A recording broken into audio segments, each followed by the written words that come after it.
All right, we are back, and it is time for the ElseViews.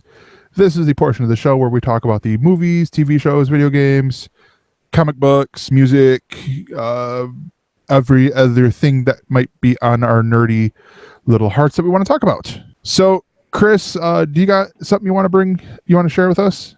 So, being super last minute guess, I didn't really have time to think about it, but pre-orders for the Super NES Classic did finally actually happen over here.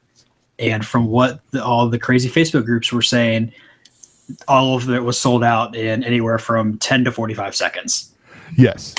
So, full disclosure, I work for Target, not a sponsor, but just, and I actually had someone call saying, how do we go about pre-ordering? And I'm like, go online? Because from what I've heard from the people who have worked there has not been a console pre-order thing like there are for the games where, and sorry, audio listeners, but you go and you buy a little card thing like I'm holding up here for Star Wars Battlefront 2, the Elite Trooper Deluxe Edition. And, so I have a copy that'll be held for me when this game comes out. And they did that for one of the consoles a while back ago, but they don't do that now. And I believe they were doing some online. But because I know we talked about this last time when you were on. So I think we'll have you on again when it's actually released. We're going to have to at this rate. And when they do the SNES Classic 2. So here's the thing with me, though. It's like, I don't care. I have most of the games that I want from this one anyway. It's like there's a Final Fantasy I don't have technically, but I have it on one of the PlayStation re-releases. And I've had emulators since middle school, back when you can get them from this awesome site called Plastic Man that had a little review by every game. So you could actually know what you're getting. It's not just a list and a screenshot. So this is what I'll ask you, and I'll ask Sean this too. Do you care that this is being that these things are happening, that we have the NES Classic and the SNES Classic, and then that there are people who are doing Apple math and going, well, are we going to get the N64 Classic next? Does this make you guys care at all about these things? About getting what they're releasing for myself? No. Like if somebody gave it to me, I'd love it. If I find it out at the flea market for $5, yeah, I'll grab it because I know I can get it to somebody else and get something that I want.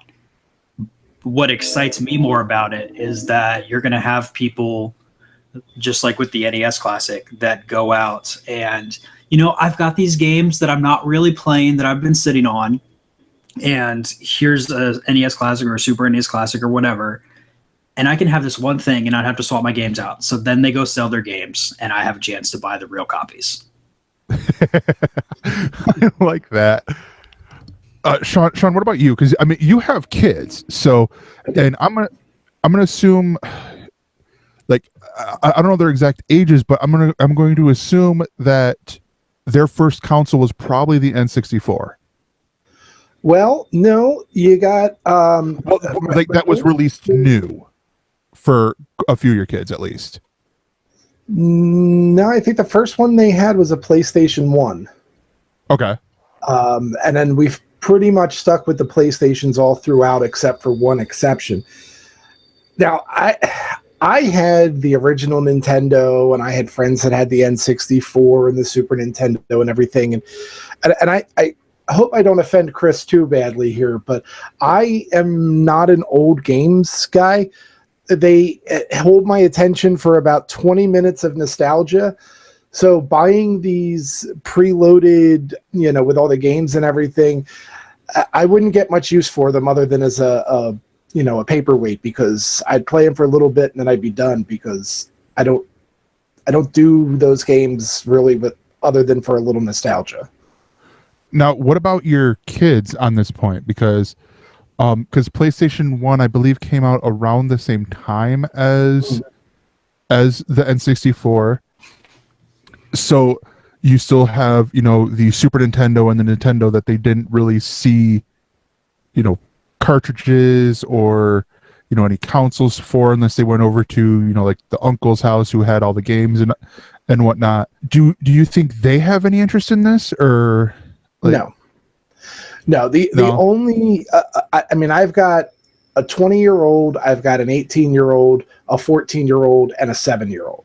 So, you know, the 7-year-old might, but the 14-year-old, he's not going to be impressed with the graphics, and he's going to be, you know, they're the games they have now are too good to go backwards like that. And the 19-year-old or the 18-year-old doesn't, I don't think would really care, because he's, you know, playing PlayStation 4 and stuff. And now the 20-year-old does like the old games because she loves all the Pokemon stuff and everything. But again, she is savvy enough to go and get an emulator and get them that way. So I think a lot of people are, exactly. I think a lot of people are doing that. So then who would you guys say that this market is for? It's because for people, really, it's for people like my age. You know, I'm 30. People who had the stuff growing up, their parents went and sold it when they went off to college and left it behind. And this is their way to real quickly build up a collection and have it back. But they either don't want to or don't know how to go get emulators for themselves. Right. Yeah. Yeah, this is for the nostalgia buff, for the person that wants to play old games of a certain type, like Pokemon, but isn't tech savvy enough to go out and get it on their own through the emulators. But so here's the thing that you mentioned, Sean. Pokemon. They haven't released anything that plays the old Pokemon, because that was all Game Boy. That was the Game Boy Game Boy, and then Game Boy Advanced. And Game Boy Color, Game Boy Advance, you know, on the portable side, not the console side. So, do you think that, like, the only time, and this goes to my childhood, I remember playing Pokemon on my grandma's Super Nintendo, but that's because she had the cartridge that you plug it in, and you can put in your Game Boy cartridge and play it on your TV. I say this mainly because I know, starting now, because it happened today, until this time next year, I'm going to have to answer the phone and go, I'm sorry, we don't have the Super Nintendo Classic or anything like that. Oh, yeah, you're doomed. Yeah. There's no way around that. I'm fucked, because I think the last time I got a question asked was like maybe a month, 2 months ago, where like, do you guys got this? I'm like, they discontinued that 3 months ago. There ain't no more. You got to go onto eBay. And even when it came out and there was production hell, I was sitting there telling people, emulators. You go to emulators. Archive.org has all the games there. You don't need, you know, actually, I don't think it has the Nintendo ones, but savvy people who like to buy Fire Sticks can also figure out how to play these games on their computers. The legality of it is an interesting issue too, though. Like, yes. Abandon where, you know, whether you think it's a legitimate argument or not, is, you have to admit, it's at least an argument. Back when I got all my ROMs and emulators for the old stuff there was no way to play the games for consoles. They'd stopped. I mean, outside of like Super Mario All-Stars and some small deal re-release packages like that, that's all you had. So, you know, I want to go play Blaster Master, I have to go get the ROM and a regular Nintendo emulator. And now all of a sudden, there's the Wii Virtual Shop, all the other virtual shops there. The fact that you can go out and buy these classic systems with the games on them, some surprises on there too for both of them that show up. Back when I started, the only way I could play them was either emulators or going and buying a used copy. And Nintendo doesn't get a cut of anything if I buy a used copy. Yeah. Also, the virtual shop is just horrible, because they take ROMs that people made for, you know, the way I was getting them and sell them in the store. Yeah, they take the ROMs and they then slap a cease and desist on the people who made the ROM, and then they sell that ROM. Or at least I think that way. I mean, to tie it to an article that we were going to consider, please don't sue me, Nintendo. Oh, we're way past that point. I've already encouraged people to go be pirates. I like to do the crafty. Those who are smart will get what I am talking about, and will know, because you're talking to a person who reads 30 to 40 comic books a week, doesn't pay for all of them.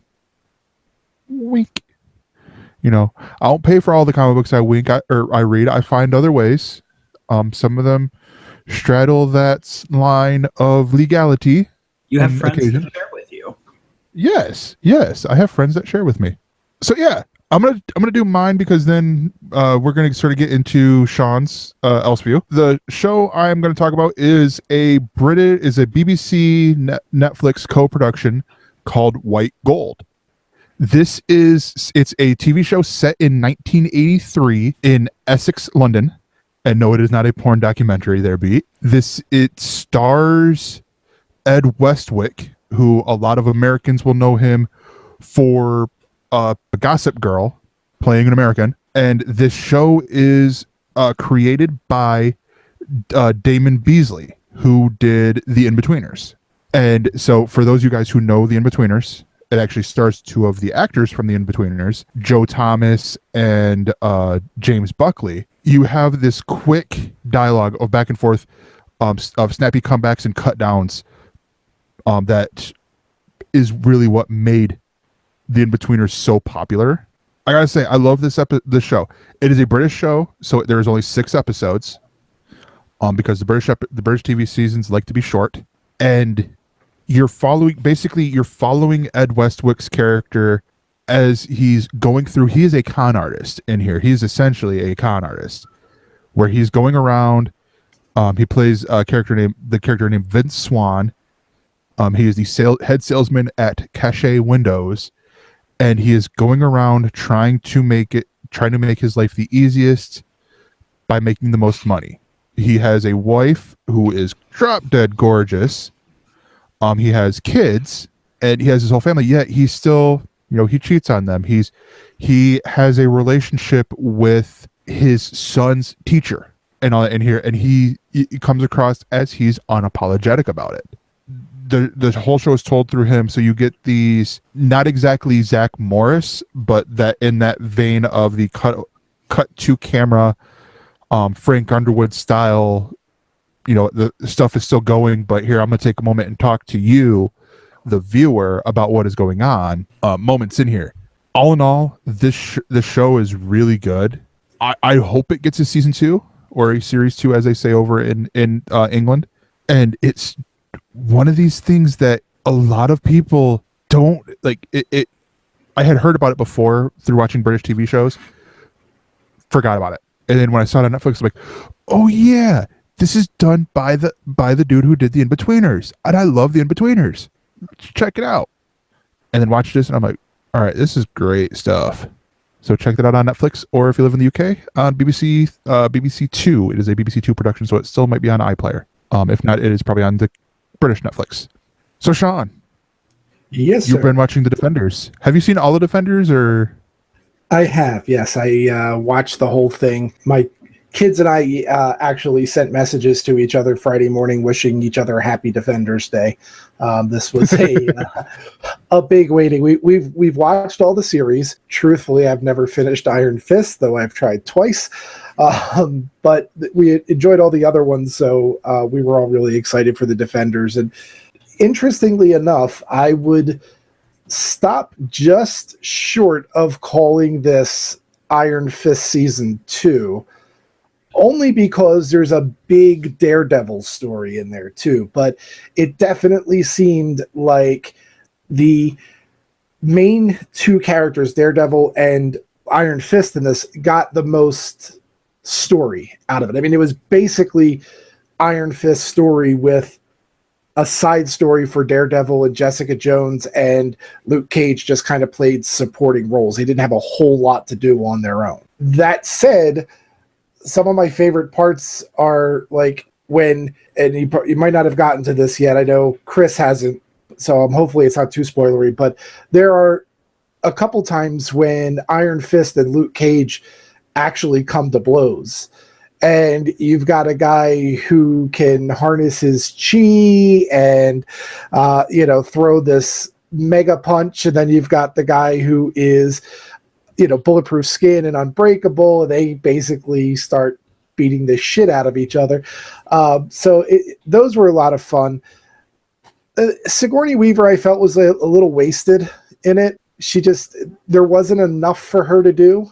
and she kind of got, well, I won't say it. She kind of met an unfortunate end to her run in this show. And I just felt like she was kind of wasted there. But I did enjoy it overall. It's fun. It's, anything superhero to me is going to be at least a little bit of fun. And this one was, maybe that's what I have a problem with Iron Fist, is it's just not fun. This one is, Jessica and Luke meeting up for the first time, and since her show, and the different pairings as they went off. There's a lot that Daredevil and Jessica Jones do together. I did feel like some of the I don't want to call them cameos, but they were like shoehorning in what I would call the subcast of the other movies, like Colleen Wing, Misty Knight, Karen, and Foggy, and so that, like, all these secondary characters are showing up, and it's like, oh, that's kind of neat to see them, but I really didn't need them in this, this movie, so I just, that part was a little bit like, it kind of took me out of it. Like they were trying to just say, hey, look who we got back for this. But again, if you like the, most of the Marvel stuff that's out there on Netflix, you're going to like this. I think people are going to have fun. So Beat's asking the interesting question, because I've seen 3 of the 8 episodes. So I saw the first fight with Luke Cage and Iron Fist, and I liked it. I like that fight. Yeah. Was 8 episodes the right length? Because I believe the other shows were 13 episodes? Usually, yeah. Yeah, 8 was the right episode length for what they were doing. If they wanted to go longer, I think, they probably would have had to shift to Jessica and Luke more, which might have been a good thing. But no, I think 8 is fine, because then they're going to go back to each doing their own individual shows. And then I'm sure we're going to get a Defenders season 2, which will showcase the 4 of them again, and hopefully different style, different matchups and everything. But the one other thing that kind of threw me was I felt like they took a long time getting the gang all together. Like I expected that to happen by the end of the first episode. And I don't think it happened till like 3/4 of the way through the 3rd episode. Yeah. So I will say, because that part is a little bit, okay, it's sort of a spoiler, but it's not, because it was one of the teaser, I believe it was a teaser trailer that they played, to hype everyone up for the Defenders, because that's where everyone meets, is basically that fight that you see in the White Room, which again, Netflix does, say what you will about Iron Fist, the Netflix Marvel shows have great fight scenes. And this was another one of those, right on par with Daredevil season 2, with the Daredevil holding off the Punisher while kicking the ass of everyone as they're going downstairs, sort of deal. Right on par with that. And I'll say, Iron Fist, the season may have been so-so, but the fight scenes, a lot of the fight scenes, especially in the latter half, were great. Now I disagree with that. At least filmed great. Not on par with a Into the Badlands, or a Crouching Tiger, Hidden Dragon, but they all have this fluid to it, in my opinion.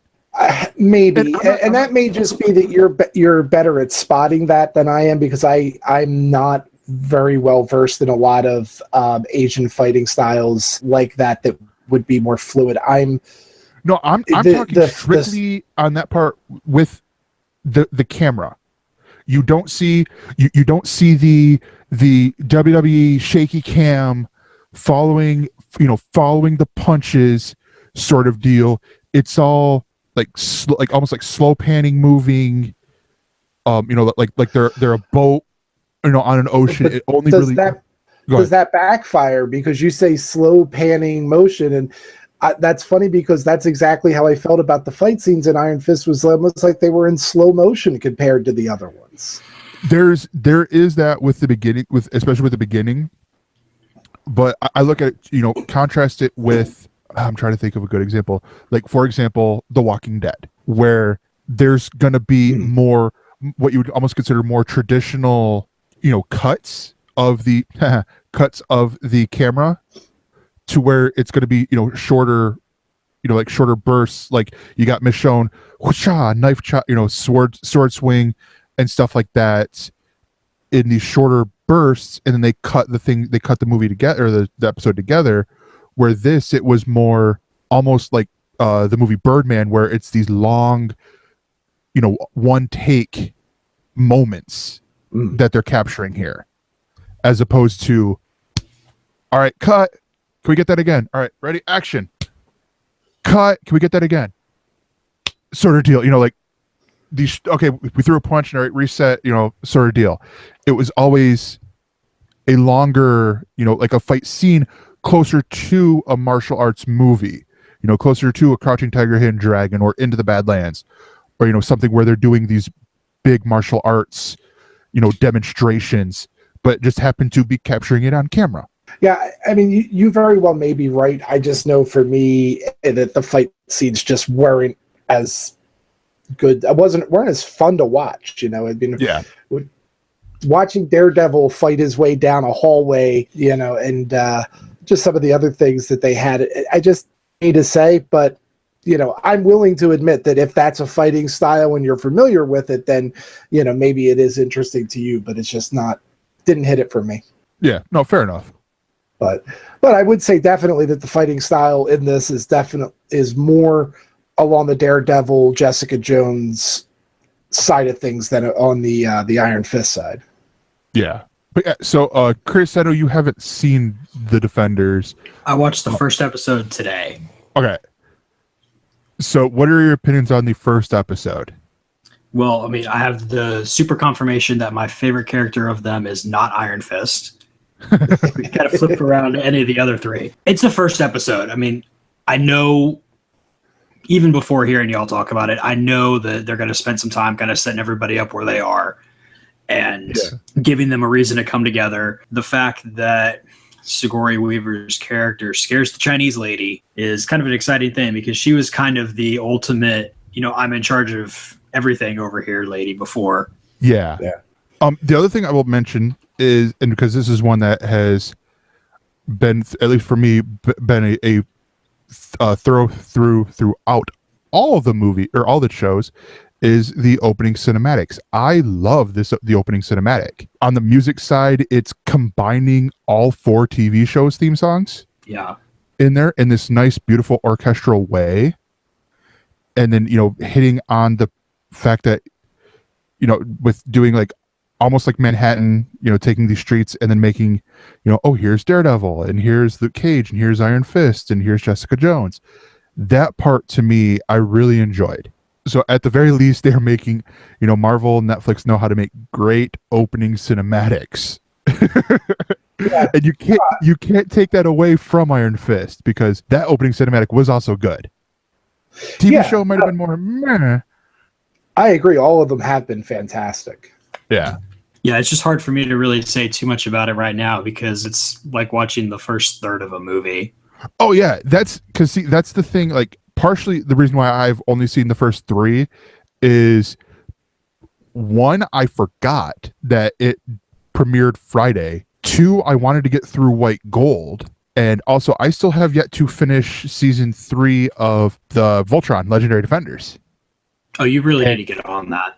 Yeah, and that's one where like, and especially since I only got 2 episodes left, or something like that. One. Yeah, so you're fine. Yeah, if no one would have told me, I probably would have had the same reaction that I did with Bob and David, where I'm like, oh, this is only 4 episodes. Where's the rest of the fucking season here? Like, I hadn't started watching Defenders yet, because my wife and I want to watch it. Like, we want to watch at least a couple episodes at a time.